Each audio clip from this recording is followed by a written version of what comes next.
Meredith Gorman here, and are you still not subscribed to Matt's channel? Well, if you're not, hit the subscribe button because he's giving out free picks each and every week. Hope you have a good rest of your day. UFC Vegas 109 Dolitz versus Hernandez. And yes, we're still in Vegas at the Apex. I'll break down the main card, provide free picks, leans, price talk, fades, and more. Some good fights on this card on paper. A few. Last week was the opposite, and what do we get? A great card, right?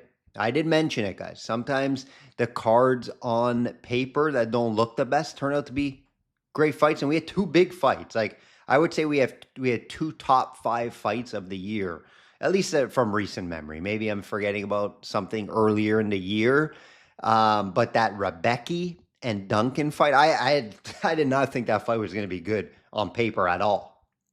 Right, I thought Rebecca would try to wrestle more, but it was a stand-bang war back and forth. Both guys bloody. Great fight. Definitely in the top 5 this year.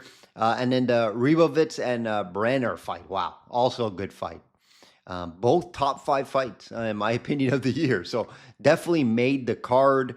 And then we saw Tierra in the main event find the submission early in that fight, second round, I believe.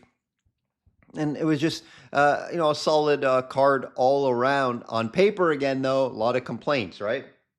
Even from myself. However, I stress that it's on paper.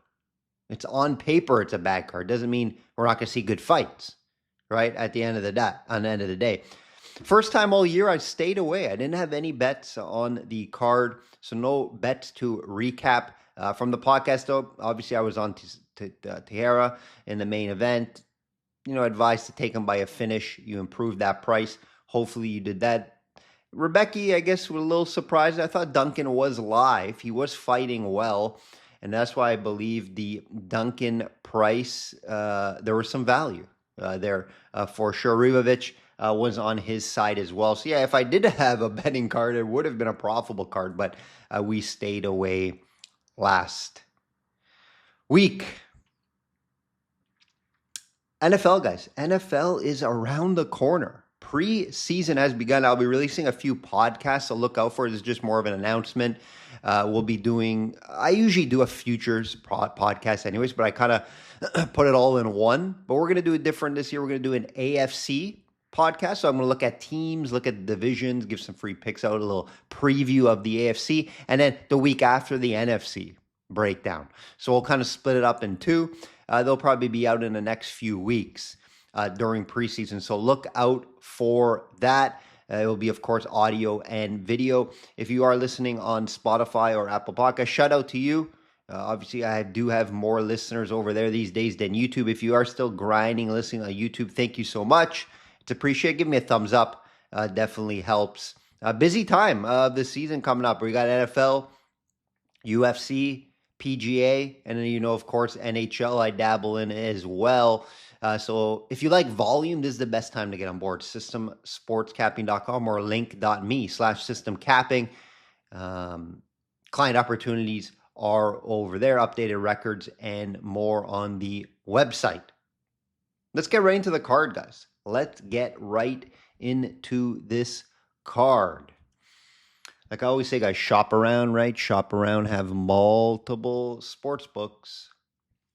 Have access to multiple sports books, get the best price out there. I always stress it for props, especially there's some books that don't even have, like, let's say there's a 5-round fight. In this case, the Hernandez Dolitz fight. You won't be able to find let's say the line's set at over 4.5. Right, for this fight. Some books won't even have like a 2.5 option on it. What if you like the 2.5 but don't like the 4.5? You want to, parlay it maybe with another round parlay, another fight to get, plus money. That's one example. Obviously, the market lines just vary. Just go on fight odds, best fight odds, right? You could just see. It'll tell you the sports book, and then it'll also tell you all the odds from book to book. And they just vary tremendously. It's kind of crazy, to be honest, right? Again, NFL, NBA spreads very similar, right? It's more UFC, PGA outright market. Those vary a ton. Like NHL is not going to vary a lot, right? NHL money line is minus 130. Maybe you'll find a minus 125 somewhere else, but it's not going to be drastically different. UFC, PGA, they are. Main event, Anthony Hernandez minus 334 versus Roman Dolidze plus 250.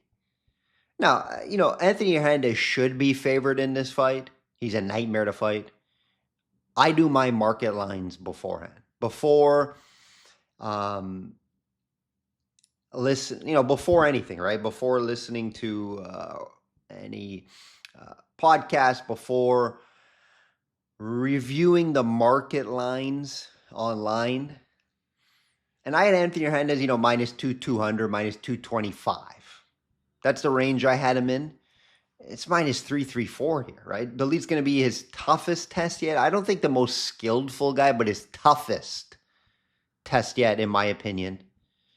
He's obviously going to have a clear wrestling advantage here. The leads actually can be taken down. Now, these numbers are a little skewed because a lot of guys don't fight him to try to take him down. A lot of striking opponents, right? So he does have a 33% takedown defense. It tells me when guys they were able to take him down. But a lot of it is due to competition, so I'm not going to stress it a ton here. But, he's fighting guys like Kevin Holland, Vettori twice. They just don't wrestle, right? They don't wrestle, right? So if he had one matchup where he got taken down multiple times, that's where it's going to happen. I think the Hermanson fight, there's a couple others there. He actually ended up winning that fight. But there are some fights where he has been taken down. So that's going to be a path for Hernandez, right? Hernandez chain wrestle, constant pressure with mixing in some striking. Pure MMA style, but more heavy on the wrestling. Just relentless. Nightmare to fight, let's be honest, right? No reason why he's on a 7-fight win streak, guys, right? Not far from a title shot. He gets a win here. It's a big win. One more win after the deletes, if he gets it, title shot. So keep that in mind, guys. Right? And he has some big wins. He's not beating up gas tanks. Right? He's not beating up cans. Brendan Allen, Michelle Pereira, Roman Kopylov, Shabazian. Good names there. He's coming off his best win over Brendan Allen, right? This Dolidze is right at that level, maybe a little ahead of Brandon Allen. So toughest test yet? Sure. But not from like a skill standpoint, just from a toughness standpoint. Dolidze, very tough to put away, never been finished, guys. And Dolidze a little streak as well, 3-5 win streak. Anthony Smith, Kevin Holland, Vettori. Not too shabby, guys. Not too shabby. These takedown numbers, wow. These takedown numbers are some of the highest I've ever seen, especially in a large sample size, right? We're not getting Hernandez fighting a couple fights. He has a ton of fights under his belt. 6.2 takedowns per fight, guys. The constant chain wrestling and cardio advantage should be too much for Roman here, in my opinion. Now, a little value on the price, Roman. People are taking chances at the plus 220, 250, whatever you can get it at. Hey, he's not out of this fight. The longer this fight goes, we've seen cardio issues before for Dolidze. Now, Dolidze has gone 5 rounds before. Keep that in mind. But Hernandez is made for 5 rounds. That's his style. I just think it's going to be a little too much pressure, a little too much cardio, and a little too much chain wrestling for Roman to keep up. He could land a big shot, right? We could see that here. My favorite play in this fight is the over 2.5 rounds. In the betting market, he would have to parlay with something, though, to improve the price. But it is tough for an outcome because we haven't seen Dolidze be finished before, right? So am I going to say Hernandez is going to overwhelm, maybe get a TKO submission? It's tough to say that. So, I could see Hernandez just winning a grinded out 5-round decision, but then you can see a later stoppage in the 4th and 5th where Dolidze probably will slow down. Now, Dolidze in his last 5-round fight was okay. Didn't really slow down. He was ready for that, but it's a different style fight here. It's going to be constant takedown defense on display from deletes and constant defensive wrestling. It's going to drain him. It's not tiptoeing on the feet with Vettori. Right? It's totally different. Totally different fight here.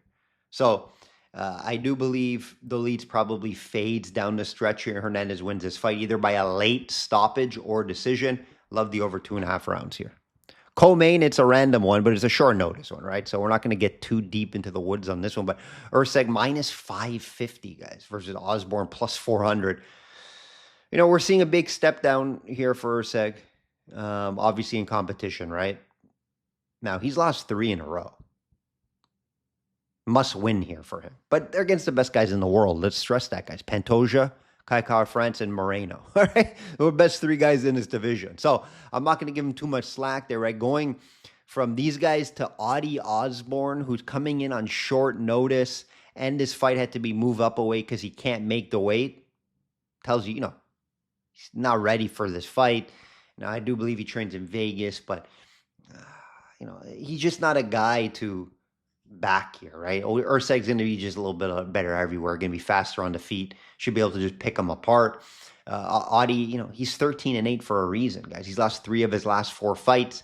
Probably getting a good payday here, extra, whatever it is, 25, 50 grand to take this fight on short notice. So, hey, why not, right? I have Urseg as a big favorite here. Maybe not a 5-1 favorite, maybe 4-1, 450. I get why he's a big favorite in this fight. I'm not going to argue the price too much here. It's just price I can't bet, right? If you go shopping on the outcome market, how is Urseg going to win it? Tough, right? Submission could be live. Submission could be live here, guys. If the fight does get down to the ground, obviously you're banking on the fight to get down to the ground. Right, we've seen Audie Osborne finish 7 times. He's been submitted 4 times. And Urseg has 6 submissions under his belt out of his 12 wins. So do the math there, right? He's due for a finish here as well. So, yeah, it's going to be submission win by Urseg or a decision, of course. If he can't find a submission, hard to see him kind of knocking him out on the feet. I don't really see that happening. It's possible.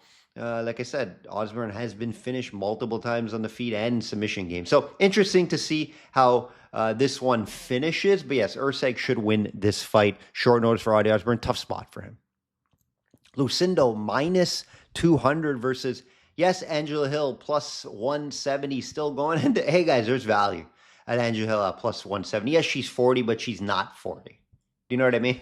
She's 40 on paper and on her birth certificate, but she's young in there. Still finding ways to win, guys.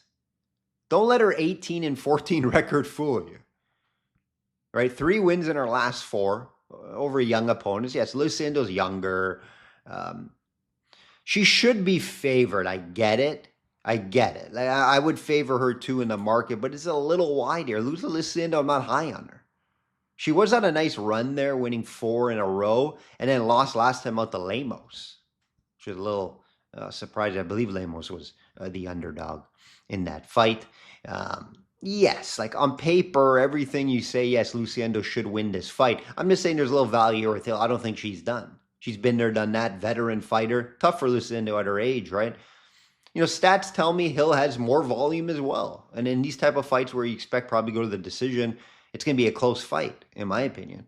Yes, Lucindo does have a slight wrestling advantage. However, Hill has shown time and time again her takedown defense is great, and if she does get taken down, she gets up right away. 75% takedown defense over her long career, guys. Keep that in mind.